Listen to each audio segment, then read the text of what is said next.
Focus ஆன்மீக நேயர்களுக்கு வணக்கம். நான் டாக்டர் தீபா அர்லாலன். இன்னைக்கு நம்ம என்ன டாபிக் பற்றி டிஸ்கஸ் பண்ண போகிறோம் அப்படின்னா 1/6/2026 குரு பயிற்சி நடக்க போகுது. குரு பகவான் மிதுனத்திலேருந்து கடகத்துக்கு பயிற்சியாகி உச்சம் பெற்று அமர்றார். ஏறக்குறைய 12 வருடத்துக்கு ஒரு முறை நகரக்கூடிய நிகழ்வு இது அப்படின்னு சொல்லலாம். காரணம் என்ன?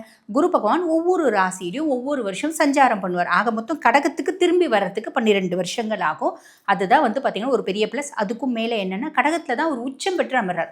உச்சம் பெற்று அமர்றது கூட பெரிய பிரச்சனை இல்லைங்க. அவருடைய உச்ச பார்வை 9ஆம் பார்வை, குருக்கு விசேஷ பார்வைகள் உண்டு 5, 7, 9.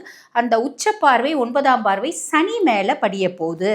ஆக சனி பகவான் எந்தெந்த ராசிக்கெல்லாம் கெடுக்கணும்னு இருக்காரு கரெக்டாக சொல்லணும் அப்படின்னா மேஷ ராசி அன்பர்கள் 7 நாட்டு சனியில் இருக்கீங்க. ஆக சனி பகவான் உங்களை கெடுக்கணும் அப்படின்னு கங்கணம் கட்டி அடையிறார். அதுக்கப்புறம் சிம்ம ராசி அன்பர்கள் அஷ்டமத்து சனியில் இருக்கீங்க. ஆக நீங்கள் சனியினோட ஒரு கெடுபலன்கள் கொடுக்கக்கூடிய லிஸ்ட்டில் இருக்கீங்க. அதுக்கப்புறம் கன்னி ராசி அன்பர்கள் கண்டக சனி, தனுசு ராசி அன்பர்கள் அர்த்தாஷ்டம சனி, கும்பராசி அன்பர்கள் பாத சனி, மீன ராசி அன்பர்கள் ஜென்ம சனி.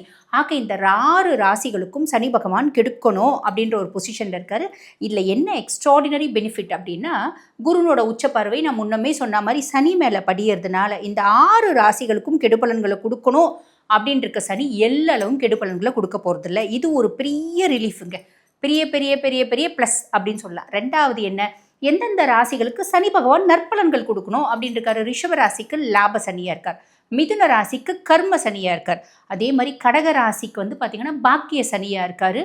துலா ராசிக்கு ரோக சனி, விருச்சிக ராசிக்கு பஞ்சம சனி, மகர ராசிக்கு சகாய சனி. ஆக இந்த ராசிகளுக்கெல்லாம் பார்த்தீங்கன்னா அவர் நல்லது செய்யணும் அப்படின்னு இருக்காரு. நல்லது செய்யணும்னு இருக்க சனி பகவான் பொதுவாக பார்த்தீங்கன்னா மந்தன், முடவன், நிதானமாக தான் நல்லது செய்வான். ஆனால் குருனோட பார்வை சனி மேலே படியறதுனால கட நிறைய நல்லது செய்ய போகிறார். ஆக இந்த குரு பயிற்சி எல்லா ராசிகளுக்கும் எப்படி இருக்குது அப்படின்னா எல்லா ராசிகளுக்குமே ரொம்ப நல்லா இருக்க போதுங்க. இதுதான் பார்த்தீங்கன்னா நிதர்சனமான உண்மை. ஆக உங்கள் ராசிக்கு என்ன மாதிரி பலன்கள் வரப்போகுது அப்படின்றத நம்ம நேரத்தை வீண் பண்ணாமல் சட்டுன்னு பார்த்துடலாம் வாங்க. மிதுன ராசி அன்பர்கள், உங்களுக்கு இந்த குரு பயிற்சி எப்படி இருக்குது? ஆல்ரெடி சனியே சூப்பராக இருக்கம்மா. சனி கர்ம சனியாக இருக்கான். கர்ம சனியாக இருக்கவன் அதாவது விதி கிரகம், ஜீவன கிரகம், தொழில் கிரகம் ஜீவனஸ்தானத்தில் அப்படின்னும் போது ஆல்ரெடி உங்களுக்கு நீ என்ன ஹார்ட் ஒர்க் பண்ணுறியோ அதுக்கேற்ற மாதிரி நற்பலன்களை முழுசும் நான் கொடுக்க ரெடி. தொழில் ரீதியாக கண்டிப்பாக உன்னை டெவலப் பண்ணியே தீருவேன் அப்படின்ற ஒரு மைண்ட் செட்டில் சனி இருக்கான். என்ன ஒரு ப்ராப்ளம் அப்படின்னா மிதுனத்துக்கு எப்பயுமே ஹார்ட் ஒர்க் பிடிக்காது, சனிக்கு எப்பயுமே ஸ்மார்ட் ஒர்க் பிடிக்காது. மிதுனத்துக்கு எப்பயுமே ஸ்மார்ட் ஒர்க் தான் பிடிக்கும், சனிக்கு எப்பயுமே ஹார்ட் ஒர்க் தான் பிடிக்கும். இந்த எண்ணங்கள் கருத்துக்கள் அப்படின்றது மிதுனத்துக்கும் சனிக்கும் பெருசாக மேட்ச் ஆகாது. அப்போ இந்த காலகட்டம் அதாவது இந்த குரு பயிற்சி வரைக்கும் வேறு வழி இல்லாமல் அலையிறம்பா. நான் அலைஞ்சா மட்டும்தான் எனக்கு நல்ல ஆர்டர்ஸ் கிடைக்குது, அலைஞ்சா மட்டும்தான் என் தொழிலில் எனக்கு சாட்டிஸ்ஃபேக்ஷனாக இருக்குது, எனக்கு வருமானம் வருது அப்படின்ற மிதுன ராசி என்பர்கள் கவலைப்படணுன்ற அவசியம் இல்லை. குரு பயிற்சியாகி குருனோட உச்ச பார்வை 9ஆம் பார்வை சனி மேலே படியறதுனால நீ ஹார்ட் ஒர்க்கானா பண்ணு, ஸ்மார்ட் ஒர்க்கானா பண்ணு, வேலைன்னு ஒன்று பண்ணு சாமி, நான் அதுக்கான பலனை கொடுத்துட்றேன் அப்படின்ற மைண்ட் செட்டில் சனி பகவான் இருக்கார். இது ஒரு பெரிய பெரிய பெரிய பெரிய ப்ளஸ். அதுக்கப்புறம் குரு பகவான் உங்களுக்கு எங்கே அமர்றாரு? 2ஆம் பாவம் தன குடும்ப வாக்குஸ்தானத்தில் குரு.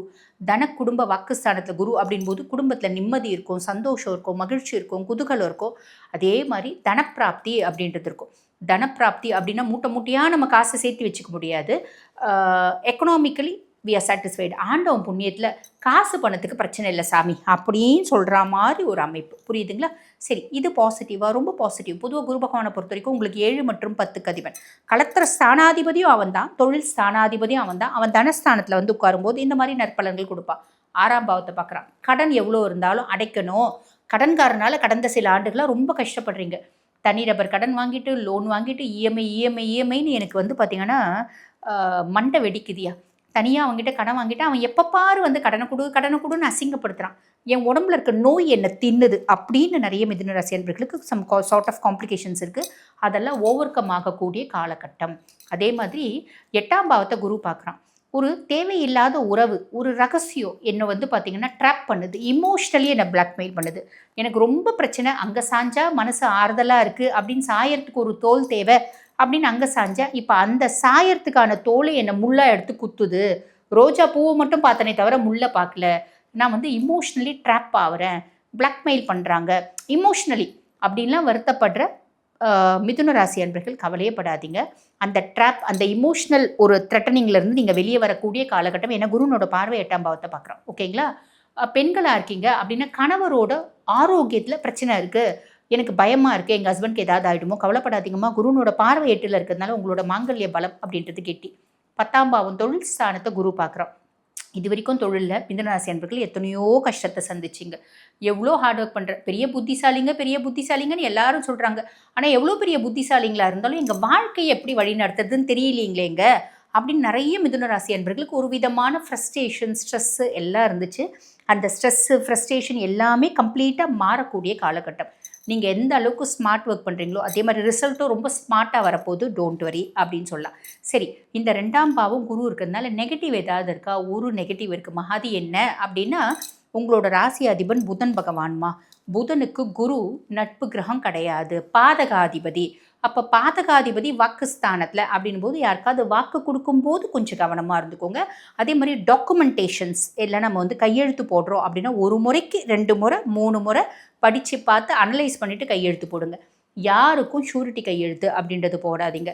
யாராவது ஒரு இடத்துல வந்து பார்த்தீங்கன்னா பொண்ணு பார்க்குறாங்க, உங்களுக்கு தெரிஞ்ச பிள்ளையா இருந்தால் சொல்லுங்கள். அப்படி நிறைய பேர் என்கிட்ட கூட சொல்லுவாங்க, மேடம் உங்களுக்கு தெரிஞ்ச பிள்ளை ஏதாவது ஜாதகம் வருதுன்னா கொஞ்சம் ரெஃபர் பண்ணுங்க மேடம் அப்படின்னு. ஜாதகம் வர பிள்ளையெல்லாம் ரெஃபர் பண்ண முடியுமா? நம்மளுக்கு எந்த பிள்ளை நல்ல பிள்ளைன்னு எப்படி தெரியும்?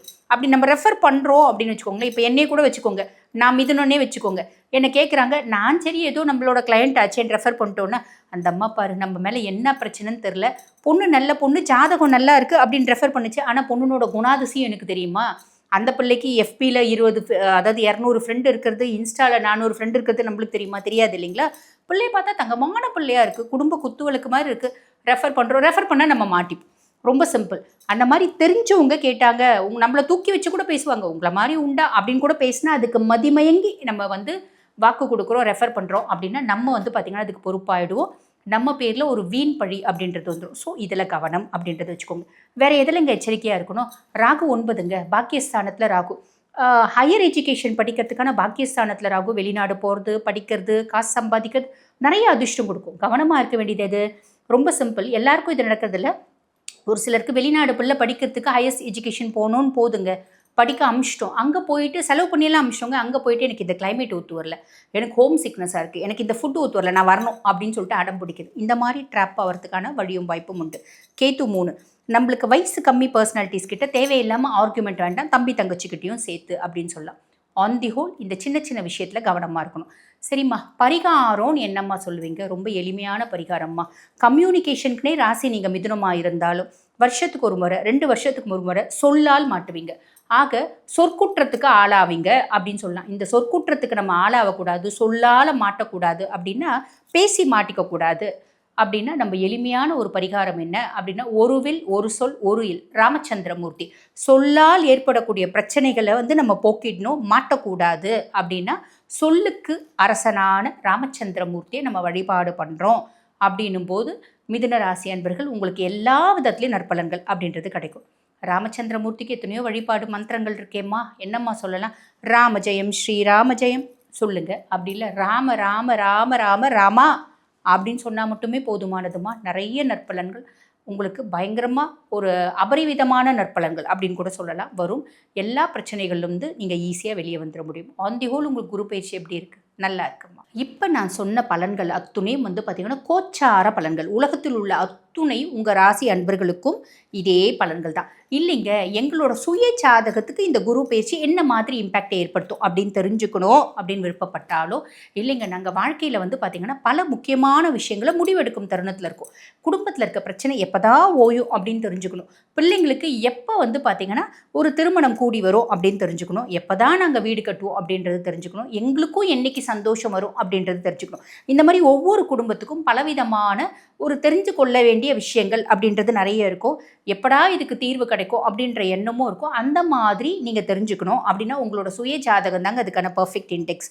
சுய ஜாதகத்தை அனலைஸ் பண்ணிக்கணும் அப்படின்னு விருப்பப்பட்டீங்கன்னா நான் பேசிகிட்டு இருக்கும்போது என்னோடய வாட்ஸ்அப் நம்பர் கொடுத்துருப்பாங்க டிஸ்பிளேயில். அந்த வாட்ஸ்அப் நம்பருக்கு கால் பண்ணி அப்பாயின்மெண்ட் ஃபிக்ஸ் பண்ணி என்கிட்ட பேசிக்கலாம். தேங்க்யூ.